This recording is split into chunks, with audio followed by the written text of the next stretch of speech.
le mental, tout le monde en parle dans le sport. Tout le monde. Les coachs, etc. Néanmoins, on se demande, et on en réfléchira après, on se demande pourquoi c'est pas aussi appliqué comme la préparation physique. Pourtant, c'est un des 4 paramètres de la performance. Athlétique, technique, tactique et mentale.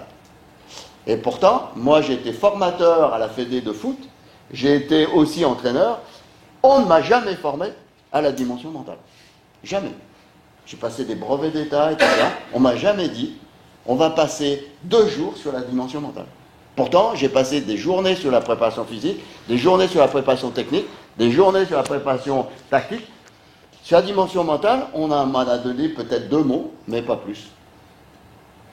Et en fait, qu'est-ce qui fait que on n'en parle pas tant que ça? Eh bien, parce que entre les 2 oreilles, il y a un organe qu'on connaît très très peu. Et qui parfois peut être un peu tabou quand on en parle de manière très approfondie. Parce qu'on commence à toucher à la psychologie, à l'intimité, à l'identité, et on va toucher à plein de choses. L'autre fois, on faisait une intervention sur le foot féminin à la Fédé, et il faisait intervenir un entraîneur d'un club pro féminin.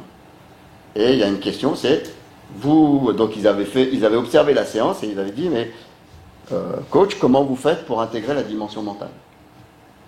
Et il dit, ça se fait comme ça. En fait, ça se fait tout le temps. Oui, mais est-ce que vous avez quelque chose de très formalisé? Il dit non.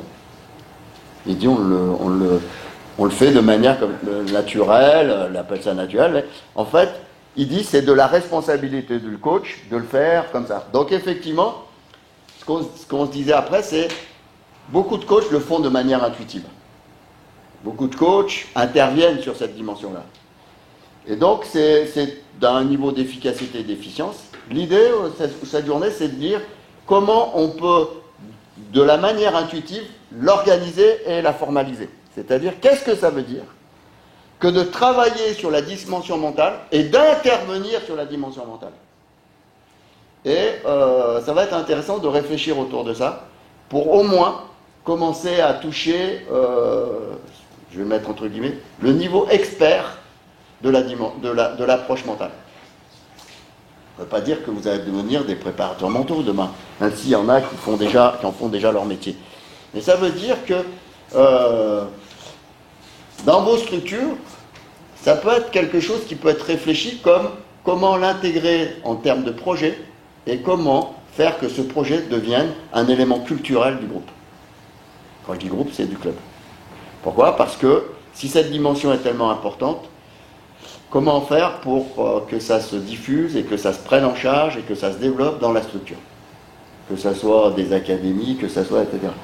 Parce que vous allez voir que, enfin vous le savez, que quand la dimension mentale est performante, ça démultiplie les autres qualités. Ça démultiplie les autres qualités. Tactique. Vous voyez ce gars qui fait la traversée de la Manche, il dit je suis pas un nageur. Donc il dit quand il faut plonger dans la nuit dans l'eau et que l'eau est fait X degrés et que je suis pas le super nageur et qu'il faut partir pour 15 heures en suivant juste un bateau et je n'ai pas le droit de toucher le bateau. Là, il dit, et donc, qu'est-ce qu'il dit? J'ai découvert la méditation et je me suis entraîné à la méditation. Et je me suis entraîné à dire, le gars lui dit, mais à quoi vous pensez quand vous faites 20 heures de nage?